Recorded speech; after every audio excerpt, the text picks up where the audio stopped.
আখাউড়া দক্ষিণ ইউনিয়নের সীমান্তবর্তী ওয়ার্ডে আইনশৃঙ্খলার অবনতি, স্থানীয়দের উদ্বেগ ও দাবি। মোহাম্মদ শামীম ওসমান গনি, ব্রাহ্মণবাড়িয়া প্রতিনিধি।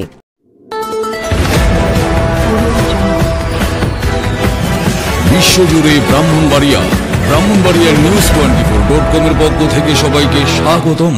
ব্রাহ্মণবাড়িয়ার আখাউড়া দক্ষিণ ইউনিয়নের ১ নম্বর ওয়ার্ড সহ সীমান্তবর্তী সকল ওয়ার্ডে চুরি ও অন্যান্য অপরাধমূলক কর্মকাণ্ড আশঙ্কাজনক হারে বৃদ্ধি পেয়েছে। সম্প্রতি এলাকাবাসীর পক্ষ থেকে জানানো হয়েছে, এইসব অপরাধের প্রতিরোধে কার্যকর ভূমিকা পালন করছে না আইনশৃঙ্খলা রক্ষাকারী বাহিনী, যার ফলে সাধারণ মানুষের মধ্যে চরম অসন্তোষ বিরাজ করছে। স্থানীয়দের মতে, আখাউড়া দক্ষিণ ইউনিয়নের আইনশৃঙ্খলা পরিস্থিতি আগের যে কোনো সময়ের তুলনায় বর্তমানে অনেকটা অবনতি ঘটেছে। বিশেষ করে চুরি, ঘরে জোরপূর্বক প্রবেশ এবং মালামাল লুটপাটের মতো অপরাধগুলো উদ্বেগজনক হারে বৃদ্ধি পেয়েছে। এসব অপরাধ দমনে আইনশৃঙ্খলা বাহিনীর আরও সক্রিয় ও তৎপর ভূমিকা এখন সময়ের দাবি। গত ২৮ সেপ্টেম্বর ২০২৫ তারিখ দিবাগত গভীর রাতে আখাউড়া দক্ষিণ ইউনিয়নের ১ নম্বর ওয়ার্ডে একটি চুরি সংঘটিত হয়। এই ঘটনায় মৃত ইলিয়াস চৌধুরীর পরিবারের সদস্যদের বসতবাড়িতে শীত কেটে চোরেরা প্রবেশ করে এবং মোবাইল সহ অন্যান্য মালামাল চুরি করে নিয়ে যায়। এই ঘটনার পরপরই ক্ষতিগ্রস্ত পরিবারের পক্ষ থেকে স্থানীয়দের সহযোগিতায় আইনশৃঙ্খলা বাহিনীর নিকট লিখিত অভিযোগ দায়ের করা হয়েছে। অভিযোগে ৩ জন সন্দেহভাজনের নাম উল্লেখ করে আখাউড়া থানার অফিসার ইনচার্জ বরাবর প্রয়োজনীয় আইনগত ব্যবস্থা গ্রহণের অনুরোধ জানানো হয়। এছাড়াও চুরির ঘটনার প্রেক্ষিতে ইলিয়াস চৌধুরীর স্ত্রীর পক্ষ থেকে থানায় একটি এজাহার দাখিল করা হয়েছে। স্থানীয়দের দাবি, শুধু এই একটি ঘটনা নয়, সম্প্রতি নূরপুর সহ আশপাশের গ্রামগুলোতেও অপরাধের মাত্রা বেড়ে চলেছে।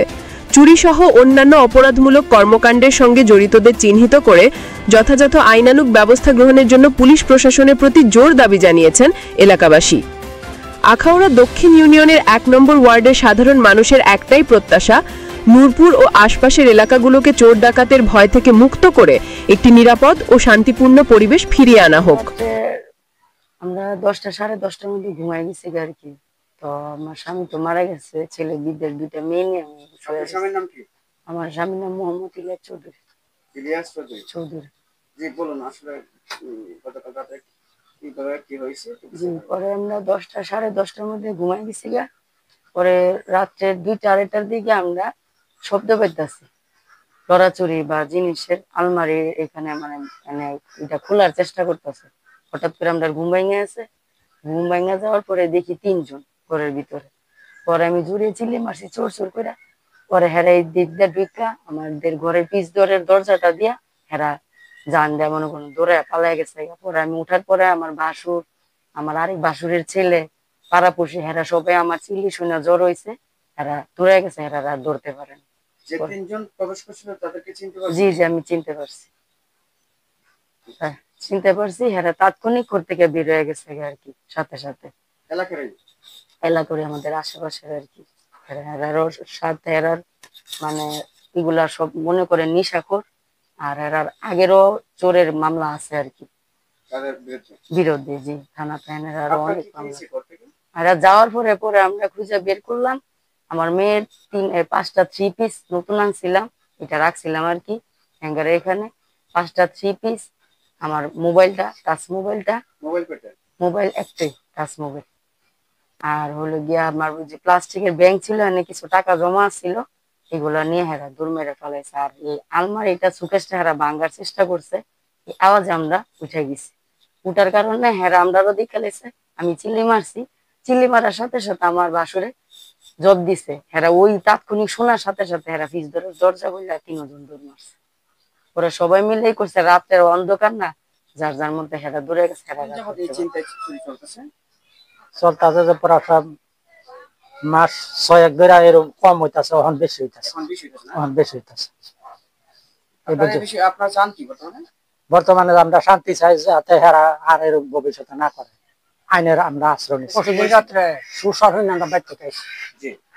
দেখি ঘটনা বেড়ে চিল্লাচিল্লি করতেছে, 3-4 সন্ধ্যা হিন্দিছে, বিদ্যুৎটা বন্ধ করে নিয়েছে, কাপড় চুপড় নিচ্ছে, মোবাইলটা নিচ্ছে। চিল্লা হুন্না গেছে, আমরা রাত্রে আমার ছেলে কাজ কাম করে রাত যোগালি কাম করে 11টা 11:30 হইলো আয়া 3-4টা ইট খুলে লেছে আপনার ঘরে আমার ছেলের ঘরে ছেলে ঘরে বুঝছেন নি তখন আমার ছেলে বলছে কেটারি করে এন থেকে গেছে ওকে গেছে ও কই ওই দাঁড়ি কতক্ষণ পর ইয়ান ছিল সেটা উঠতাছে মানে একই দিনে একই দিনে এটার পর ওই মানে ঘন্টা 1.5 ঘন্টা পরে ইয়ান ছিল সেটা উঠতাছে আগে আপনার ঘরে হ্যাঁ আমার ছেলের ঘরে ইট খুলে লেছে দিয়ে ওই রাত্রে ছিলা বলা হইনা আমরা আগে আসছি পরে দেখলাম এই ঘরের মধ্যে হিন্দি সে দুদিন আমরা এরপর দরজাটা মিললে বলে বাইরে গেছে এগুলো আমরা শুনতে পাচ্ছি আমরা বাড়ি একটু দূরে আর 10-12 দিন আগে আমার ঘরের মধ্যে দরজা মিললে গিয়া আপনার 5-7 হাজার টাকার তার ছিল কারেন্টের তার এগুলো নিয়ে গেছে আপনার ঘরে যে আমার ঘরে আমরা এটার বিচার চাই এতটুকুই গত পরশু রাত্রে যে এইভাবে সিন করার পরে ঘরে গিয়া যখন বিদ্যুৎ সংযোগ বিচ্ছিন্ন করছে বাইরের লাইট বন্ধ করছে এবং এই বেডির মোবাইল আর ইয়ার থেকে আঁচল থেকে চাবি নিয়ে আলমারির লকার ভাঙার জন্য চেষ্টা করছে তারপরে পাঙ্কাটা বন্ধ করে দিছে ওই যে যখন চাবির রিং এর লেগে টান দিছে তখন এই বেডির ঘুম ভেঙে গেছে ঘুম ভাঙ্গিয়া যখন আমারে চিৎকার দিছে বড় ভাইও কইয়া আমার পাশাপাশি ঘর আমি ঘরের থেকে ওইটা যাইতে তারা মোবাইলটা নিয়ে আর কিছু কাপড় আছিল সেলাই করা নতুন কাপড় ওই বিডি জীবন জীবিকার তাগিদে যেহেতু হাজবেন্ড নাই এই কাপড় চুপড়টি লয়ে গেছে পশ্চিম সাইডে যে দরজাটা এটা মিল্লা বাইরে গেছে গা যাওয়ার সময় তারপরে লাইট দেওয়ার পরে এই যে 2-3 জনের চেহারা চিনা গেছে তাদের নাম উল্লেখ কইরা আমরা থানাতে ইয়া দিছি যে দরখাস্ত দিছি এবং আইনগতভাবে প্রতিকার চাইছি আর আবার দূরত্বে এই যে উর্তি বয়সের কোমলমতি শিশুরা যারা মেয়ের হাই স্কুলে যা ইয়াবা সেবীদের কবলে আপনার করতেছে এই যে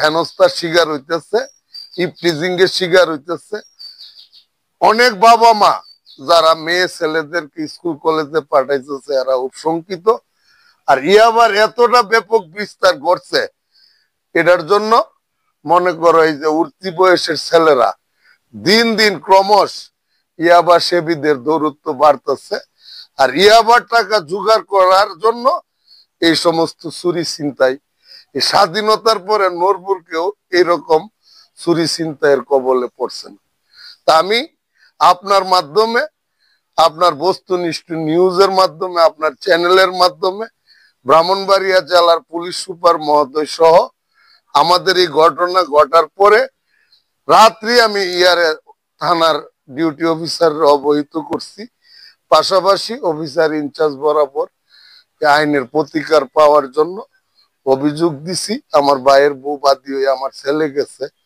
কলেজে পড়ুয়া আমি নিজে থানায় গেছি আমি এই দৃষ্টান্তমূলক ঘটনার আর জানে পুনরাবৃত্তি না হয় আপনার বস্তুনিষ্ঠ নিউজের মাধ্যমে আমি এটার প্রতিকার চাই এই ঘটনায় তারা অভিযোগ দেওয়ার পরে তারা কি পদক্ষেপ নিয়েছে তারা এখন পর্যন্ত যে পূজা মণ্ডপ থাকার কারণে আর কালকে থানাতে অনেক আসামি টাসামি ধরছে বিভিন্ন অজুহাতে এখন পর্যন্ত সরজমিনে তারা ইনকোয়ারি করে নাই বা আসেও নাই ঠিক আছে অভিযোগ যা রাখছে আর তাদের লগে যোগাযোগ করা হইলে তারা বারংবারই বলতেছে আমরা আইতেছি আসবো দেখবো খোঁজ খবর নেব এরকম একটা সময় পার করতেছে